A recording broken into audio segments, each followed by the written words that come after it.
Dr. Michael Peppard, thank you so much for taking the time to do this today. Happy to be here. I've been really looking forward to this. So, you wrote a book called How Catholics Encounter the Bible, and I found it really interesting. And it brought to mind this experience that I've found myself in. And it's a beautiful cover, by the way, for those, yeah, who just saw that. Thank you. Who's the publisher again? It's with Oxford University Press. Okay, well, shout out to their design team for that cover because it's gorgeous, as a good I book will say should be. more about the cover if you want later. I have Yeah, well, let's I do had a it. hand in. Oh, really? Yeah. Okay. Well, let's go there right now. Tell me about the cover. Great. Yeah. So the cover is, well, first of all, Oxford University Press. It's a work of peer reviewed scholarship, but it's priced to sell. Austin, it's not too expensive. So good Christmas gifts. The cover came to me when I was at the Cloisters Museum, which is, if you're not familiar with this museum in New York, it is the highlights of the medieval collection of the Metropolitan Museum of Art, and they took the highlights of that collection and they uh, curated them in a gorgeous medieval space on a bluff overlooking the Hudson, and they brought in pieces of monasteries from Spain and France. So you really have a transporting experience when you go to the cloisters. But they also have a small treasury collection of objects and artifacts and some manuscripts, one of which is called the Cloisters Apocalypse, which is a medieval illuminated manuscript of the book of Revelation. And within that is either the first or one of the first times where an unnamed symbolic woman in the book of Revelation, chapter 12, usually called the woman clothed with the sun, um, one of the first times she's interpreted artistically as the Virgin Mary. Huh. And this is a forerunner of Our Lady of Guadalupe's iconography and other Marian imagery. So I thought if I'm trying to write a book about Catholics and the Bible, Mary's obviously an important figure in that interface. And why not go to the kind of artistic source? And then it just so happened that there's a nice big gap in the sunburst where you can put a title, right? So, so then we kind of went for it. But that's that story. It's a Cloisters Apocalypse, amazing manuscript. That's fascinating, and it ties in so nicely to what you're doing in the book because you have a whole chapter on the Bible and art. Because I take it that part of what you're trying to do in this book is say that the Bible isn't just a book to be read for Catholics, right? It's not like just something you sit down and read cover to cover. It's how Catholics encounter the Bible, not how Catholics read the Bible, the title there. Yeah, And so maybe we could talk just a little bit about the role of art and its kind of intersection with the Bible in kind of the Catholic imagination, if you will. absolutely. To get into that, I'll say a bit about the origin of the title because it's highly relevant to the whole process here. I mean, there's really two origin stories to the book, Austin. One origin story is an editor at OUP reaching out and saying, "We'd like to do a book about how Catholics read the Bible, and we've heard that maybe you could write that." And so it was a commission. I was happy to receive it, but I really thought about it for 6 months before I said yes because it seemed like a very daunting project, being that it's the world's most influential book and the world's largest human organization in the Catholic Church. So, like, this is a lot to try No hard. pressure. Yeah, where do I put boundaries on this project? Um, and and so I said no initially, and then when they kind of came back and said, "Well, why no?" I said, "Well, for one, I don't think the title "How Catholics Read the Bible" is a realistic title for Catholics." And I said it feels like a Protestant framing of the topic. And to his credit, the acquiring editor was like, "Well, tell me more about that." And I'm very willing to be persuaded. Just make your case. And so I did. And then he said he talked to some Catholic friends who then agreed with me. And he's like, "Okay, it sounds like you're telling the truth. That's not a good way to frame it." Um, and so we settled on the word encounter, which was the most kind of capacious verb about all these different modes of engagement that come through visual arts, that come through devotional prayers, that come through internal acts of visualization, that come through pilgrimage, that come through obviously liturgy and worship and the Eucharist and so on. So that's that origin story. Then there's a second origin story, which is my parents, which I talk about on basically the first page. If you even if you only get this far in the book, which is being raised by a devout Catholic side of the family and a devout evangelical side of the family, and encountering two very different cultures of engaging with Scripture. And midlife now, my parents have both passed away. Perhaps there's some aspect of like trying to work out my background, how and work out those differences. But so the way that leads to the art topic is then when the editor at Oxford was like, wanted an outline of chapters and how we're going to do this, I said, there's going to be a lot of art in this book. And they kind of said, "Oh, that's good. That'll be nice, and we'll figure it out with permissions and stuff." And I said, "No, I mean, I think like a third of the book's going to be art." And they were a little bit surprised, but to me that was realistic. And I wanted the book to have a lived religion approach where a Catholic, basically anywhere in the world, I mean, maybe I'm being self-aggrandizing, but a Catholic most places in the world, let's say, could pick this up or look at a summary of it and be like, "That's true. That's how I experience things." And I know that so much of that happens through the visual arts. Um, you know, we often talk about when we do our history of Christianity, we talk about the pairing of the printing press and the Reformation, right? That these are hand in hand. You can't have the Reformation without the printing press. And I don't think it's overstated. I think it's absolutely true. At the same time, 75% of Christian history is happening before the printing press. So these people are Christians. They have biblical experiences or biblical encounters. So how did they get them? What was the kind of canon, the artistic canon of the Bible, right? That they would have seen, even if they were not literate themselves, or if they were literate but just didn't have access to this text or didn't care to read it.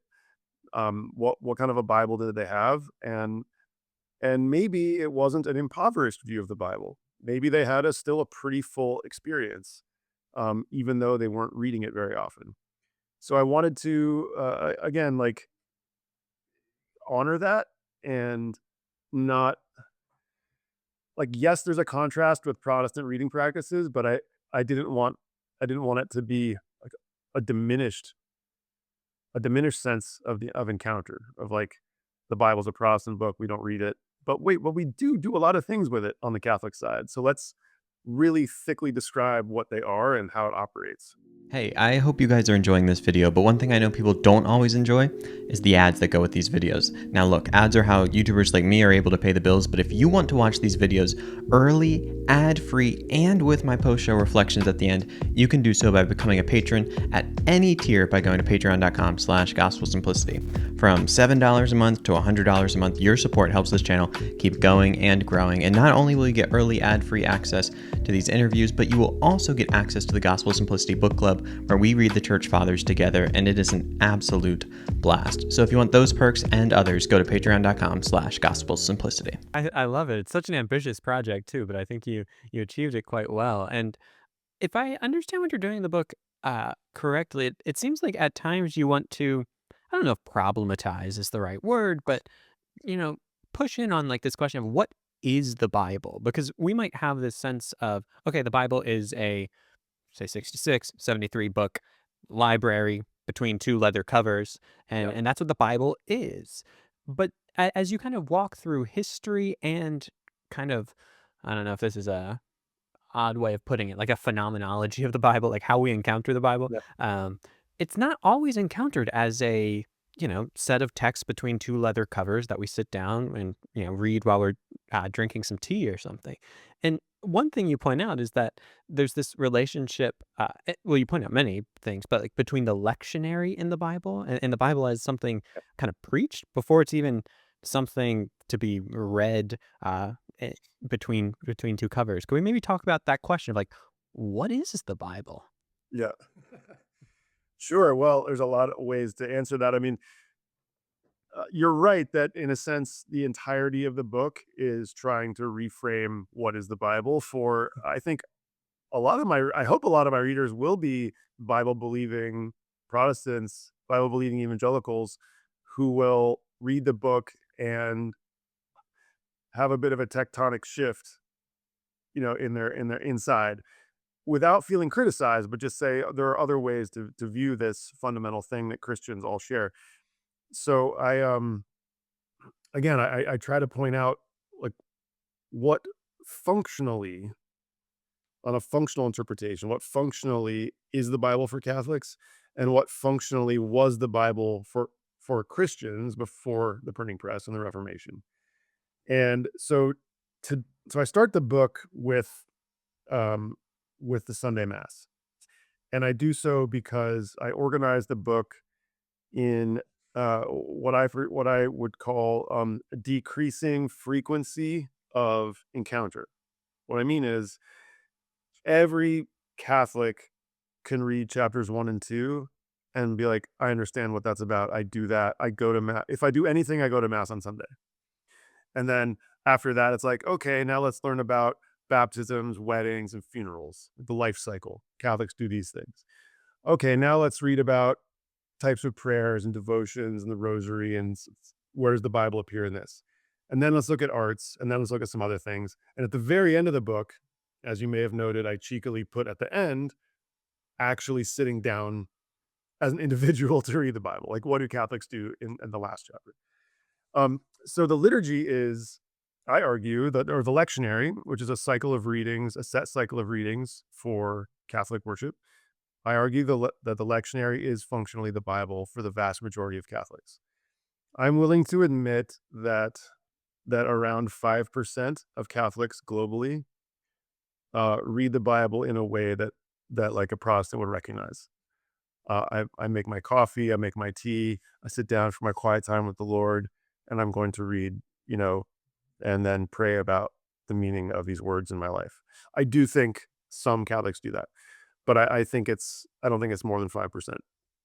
And I think that it is much higher in Catholic communities that are adjacent to evangelical communities. So when you do these surveys in the American South, you get much higher reports of like self-reporting of Catholics about Bible reading.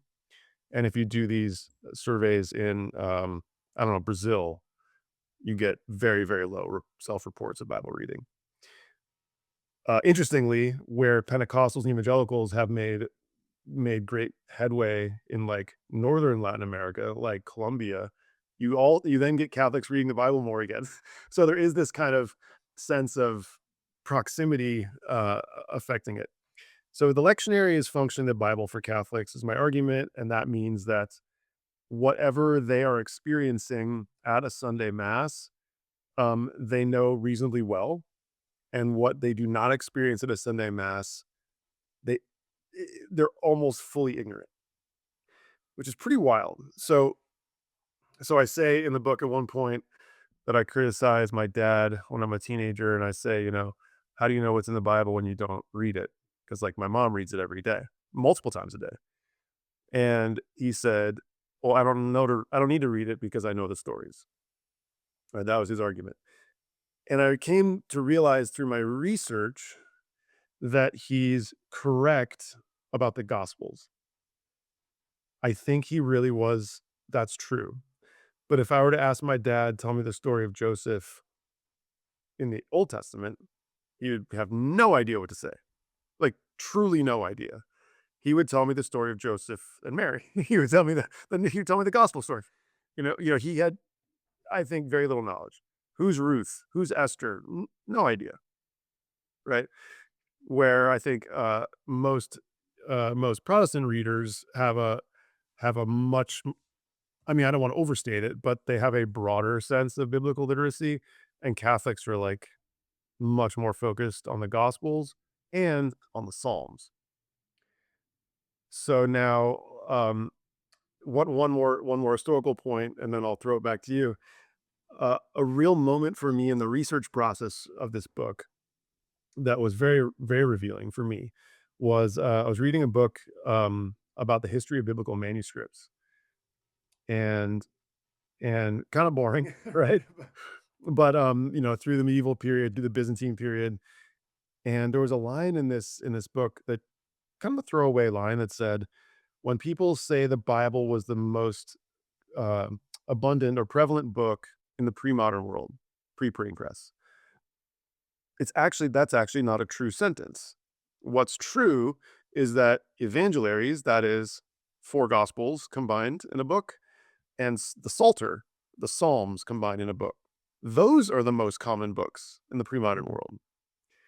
So when we say the Bible's the most common book, we're actually we're converting that material lived reality into another concept, and that was very eye-opening for me. And then everywhere I look in Catholic history and Catholic life, it's still kind of true. Like the Gospels and the Psalms are everywhere in the arts, in literature, in Dante, in like everything, even up to the Mass today, which has at least one Psalm every single Mass and at least one Gospel every single Mass. And the Psalm is responded. And so it it gets in the bones of the people more, right? Because they're not just listening to it, they're saying it. And the gospel is very heightened. The gospel reading is very heightened sensorially, where you have, if it's a solemn Sunday mass, you have incense and candles and chanting around the gospel, where the other readings are just kind of repeat. That's kind of my way of saying what is the Bible? Well, for a lot of history, the gospels and the Psalms are functionally the Bible, and the rest is like it's there, but it's not as dominant in people's consciousness. That was it. That was a lot of different answers to your question, but feel free to pick up on any of those threads if you want. Yeah, I mean, there's so much there. It is fascinating to think about, especially that idea of it wasn't actually the Bible that was the most prevalent book. It was the Gospels and the Psalms. And I'll say, I think while evangelicals, maybe have a broader exposure, if I think about the average evangelical I know who does like a quiet time type thing, Yeah, even for them, it tends to be the Gospels, the Pauline letters, Psalms, Proverbs. I don't know how many are like reading Obadiah daily kind of right. thing, like, and so I think, it might be a sliding scale, but there is some similarity there. I want to kind of talk a little bit more about this idea of the lectionary because I I sense you doing kind of two things in the book. One, you wanted to say, hey, the lectionary, like, this isn't a lesser way of encountering scripture. Like, this isn't oh, Catholics are doing kind of the, I don't know, Bible light version and the Protestants are doing it right. But I also saw you saying, but there are some issues with the lectionary. Like it's good, but it's Yeah, not perfect. And it, especially around like the role of women in the yeah, readings. And so I'd love to talk maybe a little bit about, on the one hand, this isn't a lesser way of encountering scripture. This is good. But also, what are the areas of improvement potentially? yeah. Well, I'm glad you picked up on that. For your listeners who don't know the basic structure of the Catholic lectionary, and by this I mean the Sunday lectionary, because there is a weekday one, but obviously that's a much smaller attendance. For the Sunday lectionary, there are basically three readings and a psalm. There's some other things that happen where biblical things are quoted, but basically you have a reading from usually Old Testament as the first reading. You have a reading from usually an epistle of Paul or another epistle of the New Testament. You have a psalm reading that's responded to by the congregation, and then you have a gospel reading from, on a 3-year cycle, Matthew, Mark, and Luke. And then the Gospel of John gets inserted in different ways throughout that cycle to kind of fill out the picture. So Catholics are encountering quite a bit of scripture, whereas like when I go, oh, by the way, my wife's also evangelical. So my mom was and my wife is. So there's who knows, there's something going on there. But but so I go to a lot of church. I go to a lot of church, a lot of different kinds of church. I myself am a practicing Catholic. But I feel at home in pretty much both of them. And whereas when I go to an evangelical church, there's usually one reading in my experience, and there's often a lectio continua where we're going to preach all the way through Jonah or preach all the way through Ephesians or something, right? So there's a relatively broad set of texts that Catholics hear, um, but I've been to about 2,500 Catholic masses, I estimate, in my life, and I'd say, I don't know, over 2,000 of those, the sermon is about the gospel reading. So even if it's the reading is there and you're hearing it, then you're hearing your sermon about the gospel, and so that lodges it even more in your memory. Um, but uh, but your question was also about my criticism. So I do think that the um, the current lectionary established in 1969, 1970 has exposed Catholics to definitely a greater percentage of the biblical witness, certainly as compared to what came before.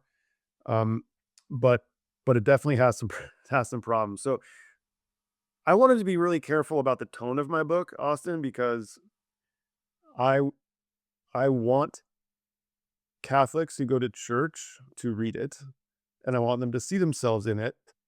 And yet, I'm also a scholar and a critic, and it's a work of scholarship. So I wanted to choose my spots very carefully about where I criticize the Catholic Church on the Bible, and I wanted my criticisms be to be like very evidence based and to hold up even to a traditionalist Catholic reader that I wanted them to read it and be like, man, I have to admit he's kind of right on that one, like so the two that I chose in chapter one, I discussed the lectionary's omission of women.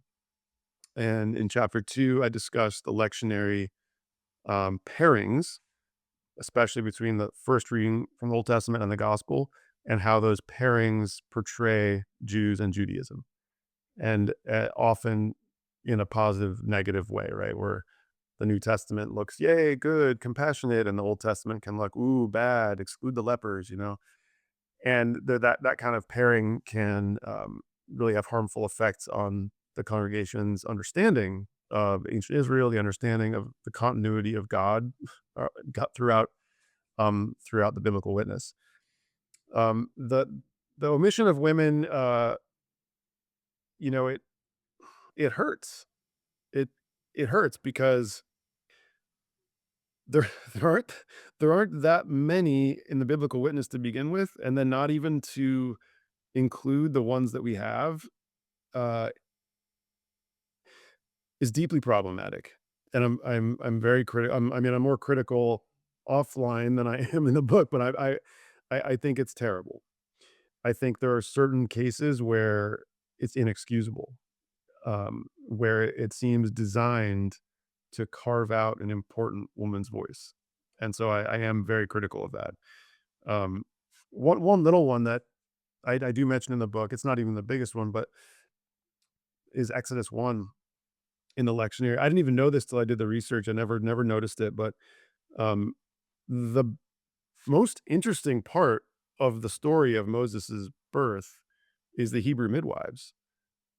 The midwives who used their feminine wiles and subterfuge to allow children to survive amid this tyrannic, massacre. And they're not in the lectionary version of the story. The story is all male. It just goes from like Pharaoh to Moses, and it doesn't. It's like he's miraculously saved, but it's not obvious how. So why? Like why why omit that? Yeah, maybe you save 10 seconds in the reading, or but it's like that one, a lot of them bother me, but that's just an example of a struggle that I was really having.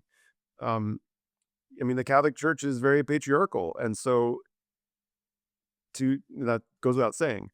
And in terms of in the modern Western world, that's you know one of the number one criticisms of the Catholic Church. So when it has these opportunities right there in Scripture to present powerful named powerful women with authority and interesting traits, and to not include them, like, really bothers me. Yeah, and that one specifically just seems, like, so odd because as you say, it's an interesting part of the story, and doesn't take up a lot of space. It's Right. not like a massive detour from the overall Moses story. But I think I appreciate that it's one of those things where, as far as you talk about kind of picking your battles, like it's not really something to have much of an argument against. I mean, we could have an argument about, I suppose, like if we wanted to look at the motives for, if we wanted to assume why or why they didn't do this. But I would like to think, I mean, I have a lot of fairly traditional Catholic listeners in my audience, but like it's just not there. Like there's not much to argue about. Like it's it's an odd thing to omit. It reminds me slightly, on this topic of the lectionary. So I like fell into the world of Protestant Catholic dialogue completely unintentionally. Yeah. I was a freshman at Moody Bible College or Moody Bible Institute, and I had this YouTube channel no one watched, and I made this like passing video about, hey, I went to a Catholic Bible study years ago, and it wasn't even a Bible study; it was a men's group. But that's me kind of putting a Protestant lens on it, I Right. suppose. Yeah, yeah. And my whole, like, groundbreaking insight was like, "Wow, these Catholics actually cared about their faith. I never knew that was a thing, but cool." And that video blew up, and then I remember having lots of conversations where, people told me like, "Oh, check out a mass." So I did, and I made a video about my experience of that. Um, and I remember going to the mass and saying, it just didn't seem very biblically focused. And everyone told me, "Wait, but there's more Bible at that Yeah. Catholic mass than there is in your evangelical service." And that for me was one of those interesting kind of pivot points in my understanding of kind of what you're talking about in this book of, wait, you're right. Like at all of my evangelical kind of experience up to that point, you might have a whole sermon on like two verses, but it was going to be very exegetical. And it was, the message was going to be about that. Whereas there were all of these readings, but I didn't get the sense from the sermon that it was, like, really about exegesis or something. I also went to a daily mass, which was maybe not the best first experience. Um, Yeah, those are always shorter sermons, like, much shorter, I would say. Yeah. yeah, the priest read a poem for the sermon, Yeah. which was just, Yeah. like, this really interesting experience for me as a evangelical Yeah. Bible college student, right, at the time. But over time, I've seen lots of these kind of back and forth debates where, let's say like a Baptist says to the Catholic, like, you guys don't read the Bible. And the Catholic responds, well, if you go to daily mass, you read the Bible every, what, 3 years, is it? And so I Yeah. think that kind of brings us back to the essence of maybe the difference of these approaches. Like, what does it mean to be biblical? Is it to read it? Is it to hear it? But then also you offer all of these other ways into it, right? Like the Catholic life cycle to maybe have the Bible shape the high points of your life. And maybe we could get into that a little bit of Yeah. it's been an interesting thing for me, I'll say, having moved into the Episcopal Church to have a more kind of like liturgical calendar, something I never had Yeah. growing up. What is it like for the Bible to kind of color the moments of life, of birth, of death, baptism, all of these things, marriage? How does the Bible show up in that way for Catholics? Well, it's a great question, and the life cycle chapter, was originally not in the plan. That was originally, that was added. I had a chapter planned about, the Bible in Catholic prayer and devotion, and I thought that the life cycle would be a section of that chapter, right? And then, I was thinking back on, or I'm gonna get to your question, but I gotta take a detour. I was thinking back on the first college course I took about Judaism. It was, I went to Notre Dame for undergrad. It was taught by Rabbi Michael Signer of blessed memory, and I walked into this class very interested, pretty naive. I knew Jews, but I didn't know much about the living tradition of Judaism, right? I just knew about, like, ancient Israel. And so I walk in this class, I get the syllabus, and the syllabus is organized on a life cycle and a calendar year. And I mean, I'm telling you the story all these years later, just fundamental shift in my thinking. I'm expecting thematic topics, you know, I'm expecting chronology, the history of Judaism. I don't know. I'm expecting all these things. And I didn't get that. I got a different temporality, like a different sense of time from the syllabus itself. And that's how he taught the course. It's like, but this is how Jews experience time. We experience the weekly calendar, we experience the annual cycle, we experience the life cycle, and that our religion is organized in this way. Um, Honestly blew my mind. And so when I was thinking about that, I'm like, a lot of Catholics, this is true too. Maybe I should imitate that a little bit and say, like, where does the Bible show up if you just do baptism, wedding, maybe you get sick and get anointed once, funerals, and then you go to mass here and there on a Sunday. And that's a lot of people. So I went into it really with a research, kind of open-minded research question. And that it ended up being enough that I thought this should be its own chapter. It's the most lightly footnoted chapter, not that I expect you to note that, and no one complains when there's light footnotes, but my scholarly readers noted it. And I was like, "I'm sorry, there's no scholarship on," like, I looked. People don't study this. They don't study, like, the Bible and the Catholic life cycle. So I didn't have a ton to go on there. So a lot of it is very much, like, from my own experience and just kind of, you just kinda have to trust me that I'm telling you that this is how it goes. So a couple interesting point, the baptism section is not, like, especially revelatory. It's a lot of things you might expect. The same sort of texts that any Protestant would use around baptism.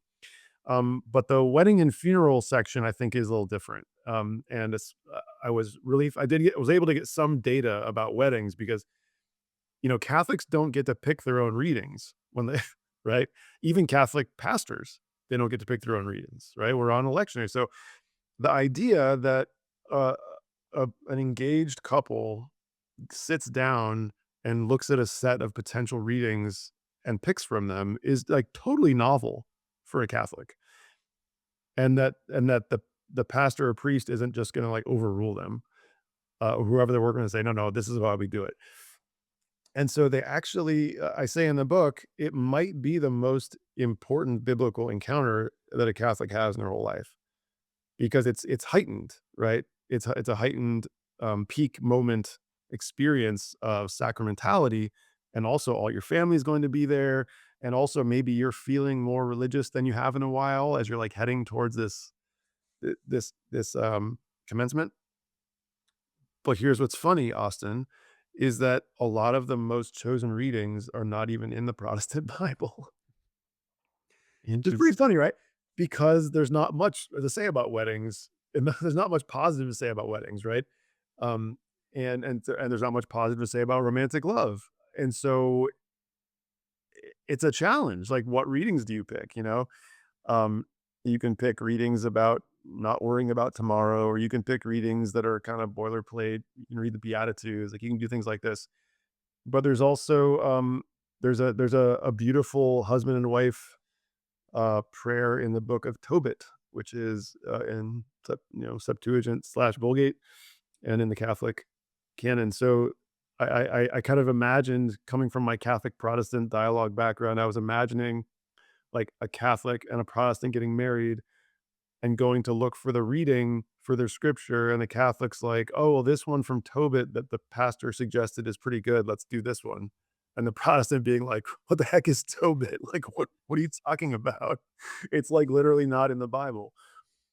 I don't know. I assume that that must have happened at some point because according to the data I could find, this is a pretty commonly chosen text. And then in the funeral section, I ended up doing a kind of biblical exegesis of the Dies Irae, which is, a particular, it's called a sequence in traditional Roman liturgy, which is basically just like a special text for a particular day. A particular, like, there's a sequence for Christmas, there's a sequence for Easter, and there's a sequence for the Requiem Mass called the Dies Irae, which means Day of Wrath, and it's pretty intense. And when I was going through my research, I was like, wait a minute, this is one of the most common like religious texts in history. If we think about it, if you think about how many Requiem masses there were in Europe for all the centuries that this particular chant and poem was in use. I mean, through the plague, like you're talking about just so many requiem masses, so many prayers for the dead. And so I do a biblical exegesis of where does the Bible show up in this very prevalent poem. And yeah, there were some surprises, and th- that's kind of the approach I took. So it's not comprehensive. There's no claim to comprehensiveness in that, in the life cycle chapter. Like I don't get into, what is a funeral like in a Catholic Uganda. I don't know, and it's hard to find out unless you go there yourself. So it is very much focused on, like, kind of Europe and the Americas, in that. So there are limitations, but I still think it revealed some things that I wouldn't have seen otherwise if I didn't have a life cycle aspect to the research. I think that's really fascinating. It sounds like what a wonderful course at Notre Dame. I think you need to talk Fordham into letting you teach a class with that syllabus for the Christian life cycle with the Bible. That's such a cool way of talking about the role of Scripture, right? Because it's not just this text that we can kind of take or leave. It's this text that follows us through life. Yeah. I think that's absolutely fascinating. And as a completely irrelevant aside, I think as a Protestant, if there was one book I could steal from the Catholic canon, it would be Tobit. I'm sure I can find one to swap out with it. Uh, but that is so interesting to Next imagine. future, what are you going to give up though? Are you going to? I Who you know. gonna, I mean, if you're a Luther, you're going to get rid of James, right? Right. Yeah. Oof. I don't know. Maybe hmm. That's a tricky one. Probably one of the minor prophets that I don't read Yeah. very often. There you go. Yeah. The Maccabees, they're okay, but like Tobit, that's a good one. Um, just kidding. In any case. Um, Yeah.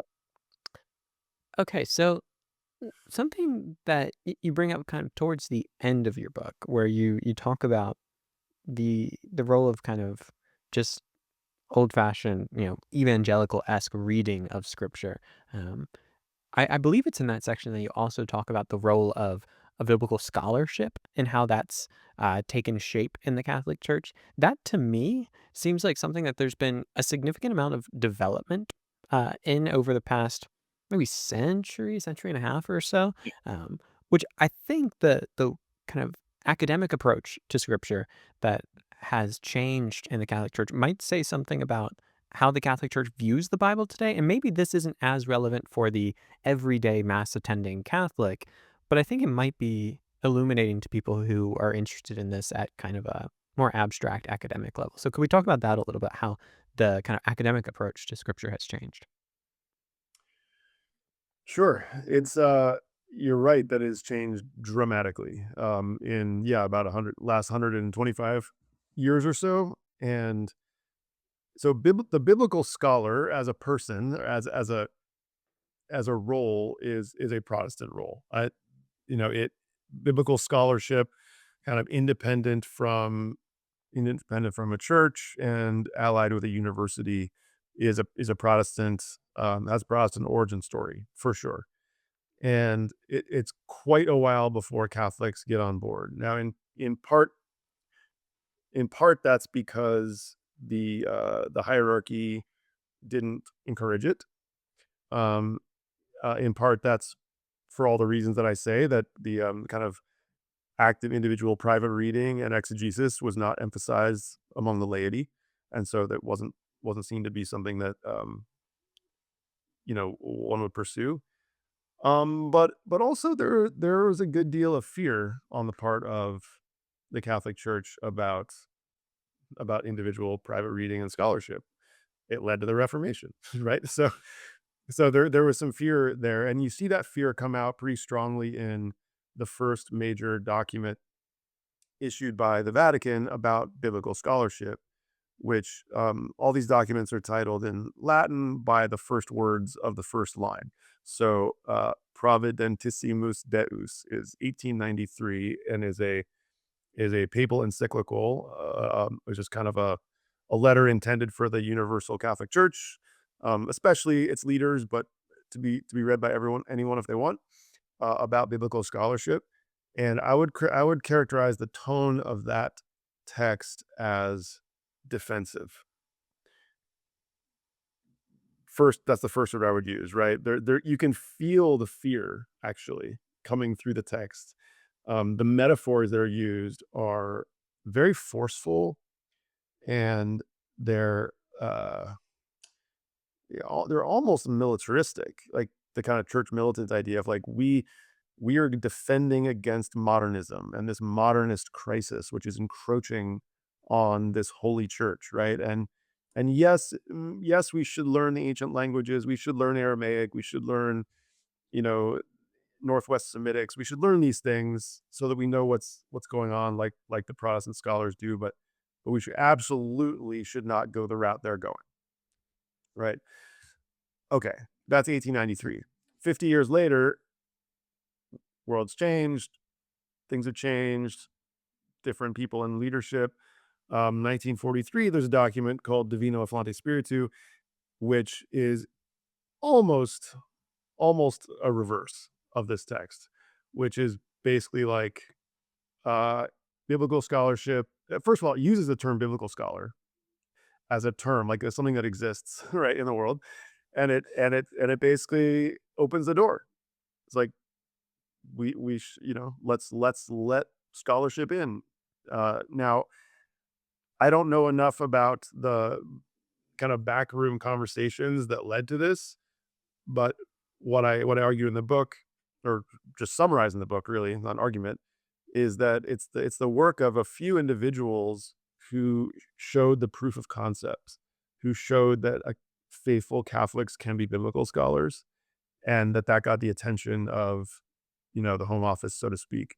So probably the most famous and important is named Père Lagrange, Father Lagrange, who is a French Dominican who founds the École Biblique in Jerusalem, which still today is one of the best places to study the Bible in the Holy Land.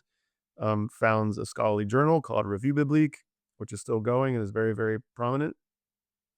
And you know, those in that stream were putting out impressive and legitimate biblical scholarship that kind of gets the attention of, you know, of Rome.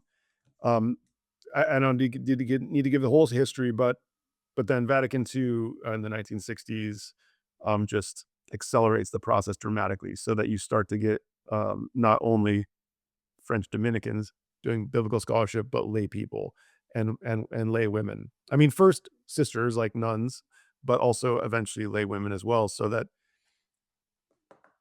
by the time you get to the 1980s, you have you start to have a significant like critical mass of Catholic lay biblical scholars that are in dialogue with their Protestant and secular counterparts. And then it just kind of goes from there. I feel like I didn't answer your question though. I'm now just giving a chronology. What what was the heart of your question? No, I think that was really good. I think I felt into professor mode. I just was like giving you the history. this is great, and I personally find it to be a fascinating history. I've been doing a lot of research on Vatican II lately, and just the sense in which no no one necessarily could have guessed where this was gonna go. Like, if I'm in 1893, I Yeah, think I would have thought you were crazy to tell me in 50 years that the we're gonna go from Providentesimus Dei to, Divino Affo the fuck, it's Divi crazy. Yeah, yep, yeah, and if I understand the history correctly, even when, I won't butcher the French, but when, Lagrange's kinda school there in Jerusalem is built, th it's by no means, like, guaranteed that this is gonna work, right? Like, there was a lot of sure. Yeah, pushback. It was yes. this was a tense moment. Yes. Yeah, there was pushback and he was, you know, he was silenced a bit, but then kind of reinstituted. So there was certainly, like I said, I mean, the fear that you could see palpably in 1893, there's still some people who have it, you know, even 50 years or 100 years later. Um, but it doesn't win out ultimately. And what, you know, what happens from Vatican II to the present is that you get a pretty robust sense of what it means to be a Catholic biblical scholar in in Europe and in North America, and also now increasingly in South America, where you have a strong and growing population of Catholic biblical scholars there as well. So, I also trace, like, you can look at scholarly presidencies. The Society of Biblical Literature just had our annual conference. Thousands and thousands of biblical scholars from all over the world, has had several Catholic presidents. Even a presidential address or two that deal with Catholicism and Catholic biblical scholarship. So there is a strong kind of back and forth between the traditions, and the Catholic Biblical Association, um, much smaller than overall SBL, but still going strong, and also has Protestants and Jews who come to the meeting. So there is, I don't know, I don't want to be Pollyannish about it, but there is a kind of historic.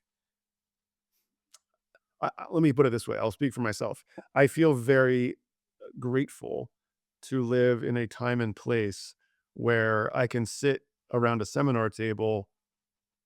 I'm not exaggerating. This happens in my life where it's like faithful Catholic, atheist, Romanian Orthodox, Orthodox Jew, evangelical Protestant pastor, secular who's just interested in history.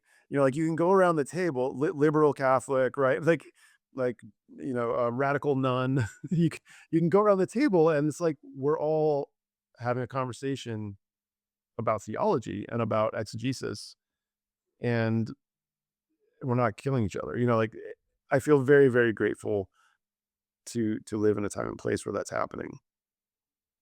Absolutely. I think it's a really beautiful thing. And predicting the future is always a risky business, right? As we said, in 1893, they wouldn't have predicted Vatican II.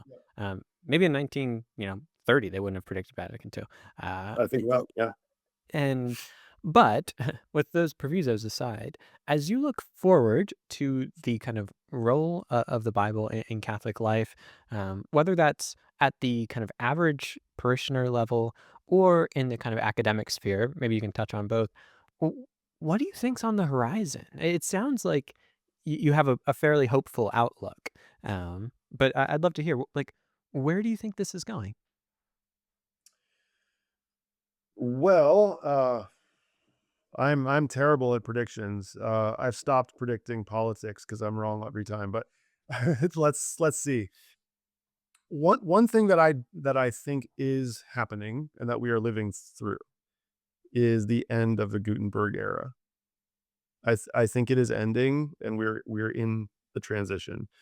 And this is not original to me, right? You can read countless think pieces in the Atlantic or wherever about the end of reading and the decline of reading, or the rise of image-based culture. I mean, you yourself, like other people who post things on YouTube, know that a huge amount of people want to engage ideas on YouTube, and if you give them a 1 hour video or a 10-page reading, they'll choose the video, right? And so there's a sense in which, and I see this as a professor all the time. I mean, I've watched the amount of reading that a student can handle just continue to decline, and I can I can bemoan that, which I kind of do, but I also can just meet them where they are, and try to try to adapt to the changing epistemology that I see before me.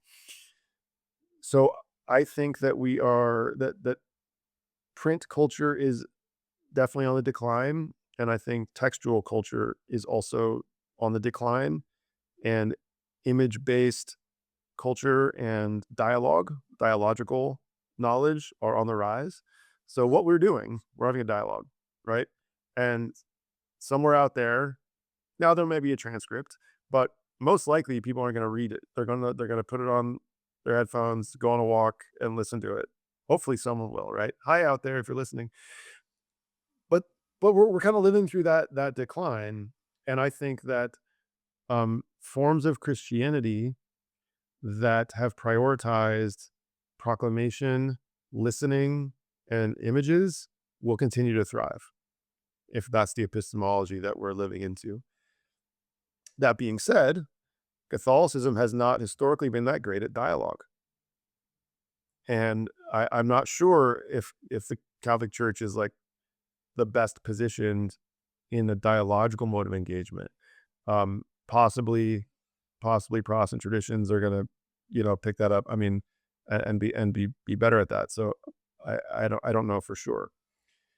Um, Second answer, if I can get two answers to where things are going, I don't want to leave Eastern Orthodoxy out of this because, again, speaking of think pieces, I mean, you can read a bunch of think pieces this very year about the attraction to Eastern Orthodoxy, um, especially among Gen Z men, which has been totally fascinating. New York Times just did a big story about this. Great reported story. I don't have all the answers for why that is. I mean, there is some sense that it's a reaction to, yeah, a reaction to a fragmented and um, atomized and very online culture that people are tired of, and they're seeking like older forms that are like thick with ritual and a sensory experience. But there may be more to it as well. So the Eastern Orthodox tradition, I mean, someone could write a book how Eastern Orthodox encounter the Bible, which would have a lot of similarities, right, to my book. So I mean, I think Catholics and Orthodox are for all the differences are relatively similar with biblical engagement and the kind of the way they encounter it. And perhaps in this kind of post print or post Gutenberg culture, they'll be well positioned. Um, but Protestants always adapt too. I mean, we Calvin couldn't have predicted a megachurch in Denver, so uh, there's a lot of possibilities going forward. What can I ask you? I mean, can I interview the interviewer? What do you predict? What do you think is going to happen here in the future? What's the future of the Bible? Yeah. Well, like you, I've often given up on predicting the future because I tend to be wrong. I've done the same thing with my 5-year plans. Just stop making them because it always changes. Um, but I think, largely I would agree with where you've gone on this, that reading is on the decline, and that we're seeing a shift away from engaging with texts as things to be read versus maybe things for people to talk about. I mean, Yeah, it's interesting from my vantage point. What we're doing today is you wrote a book that hopefully lots of people will read, and then we're going to have a conversation about said book. And among the people who watch this video, I hope that many of them will click the link in the description. They'll buy the book. But I think there's a reality that a lot of people are listening to interviews about books. I won't name the book, but I was talking to someone at one of my graduate courses the other day, and he was telling me about a book, and he was like, "Yeah, honestly, like it's okay, but listen to like a 1 hour interview on it, and you'll get the whole idea." It's like yeah, that's an interesting kind of way of talking about where we are today, right? That people have less aptitude to kind of sit and read, but the books still seem to play some type of role. Like you got to write the book to have the yeah, podcast tour, if you will. Um, as far as the role in the church, I don't know. I have conflicted thoughts on this. So, I mean, in the one hand, I can look at this as the history of, we have like the modernist crisis, and then we have like in my world that you got like the fundamentalist kind of controversies of the like 1860s, 1920s, like that period, right, where you have those yeah, disagreements. And then we've kind of come out on the other side where it seems like there's a big gap between maybe how scholars like to think and talk about the Bible, and then how people encounter it kind of every day. And I don't know what that future holds, especially as I look at things like, you know, the the move toward Eastern Orthodoxy among young people. Um, in some ways, I think there's this rise of traditionalism that I wouldn't have anticipated.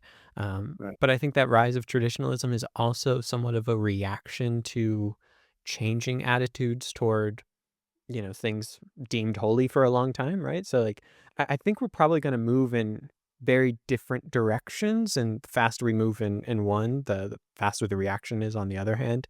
Mhm. Um, so I don't fully know, um, but I do think the approach that you're taking in this book as well of the Bible as something lived and experienced is probably going to be on the rise, as well as I, I, I don't know, like I don't know what to make of the fact that like millions of people tune into to Jordan Peterson's kind of biblical talks, if you will. Like, but that's an interesting phenomenon, right? And that's it's a way of reading scripture that's it's different. There's this rise in interest in church history.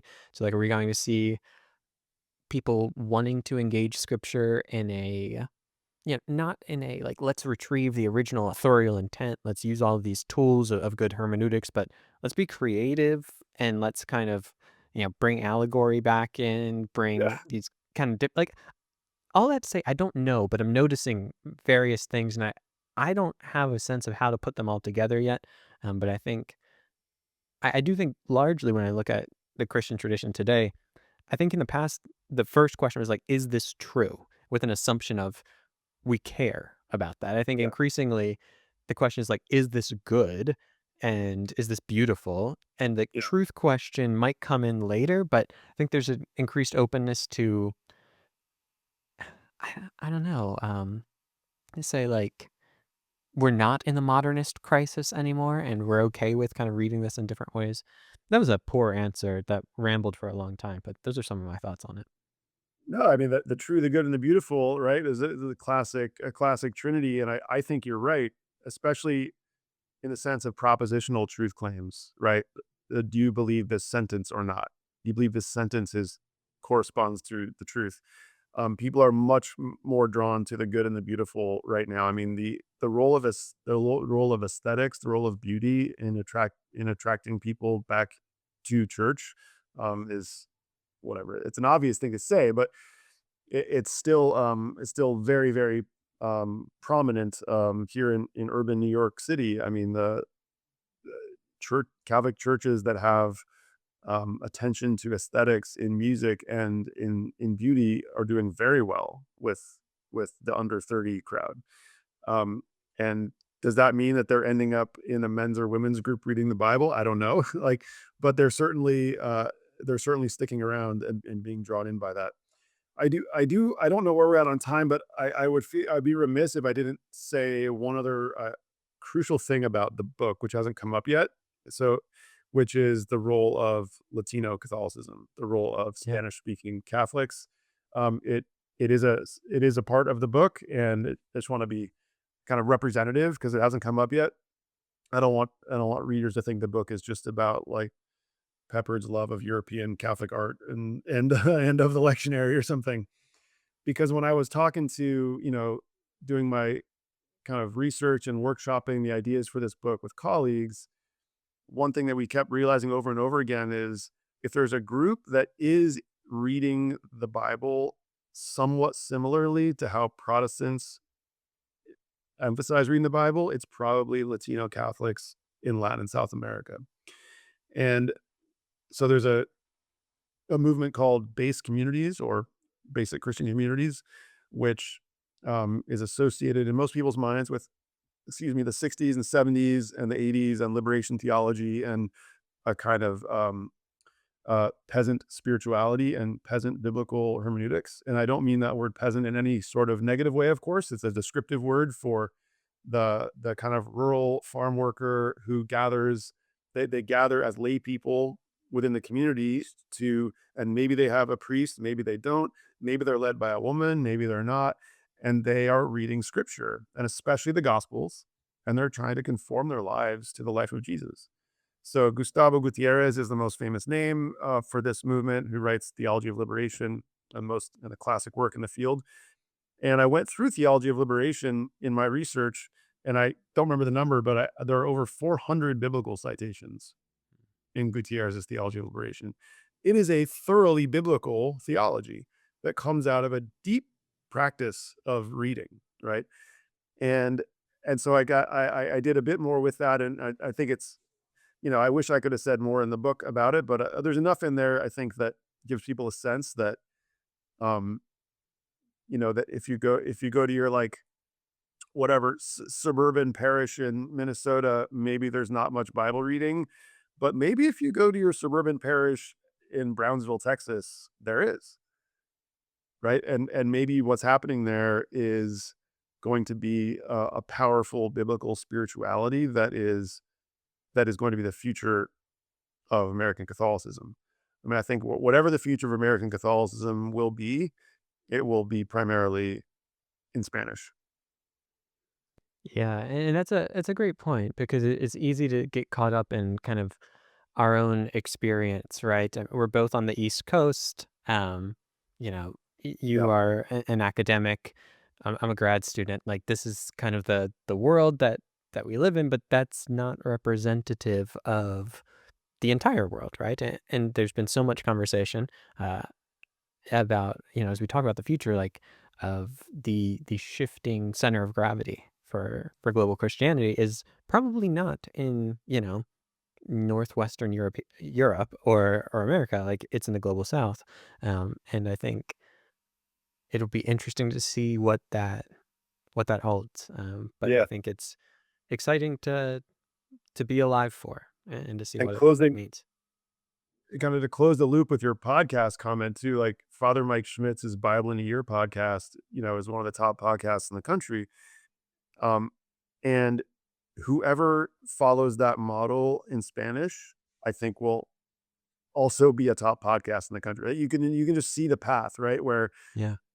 someone does a similar model, but it's entirely for a Spanish speaking audience. And that's really, um, I think, the immediate near future of how Catholics encounter the Bible.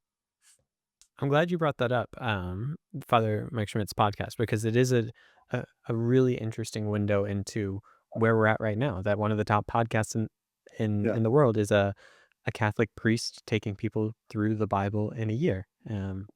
Again, one of those things that I wouldn't have predicted, but is is just fascinating. Dr. Peppard, Dr. Peppard, not to butcher your name at the very end of the conversation, Dr. Peppard. No problem. This this has been an absolute pleasure. Thank you so much. Thank you.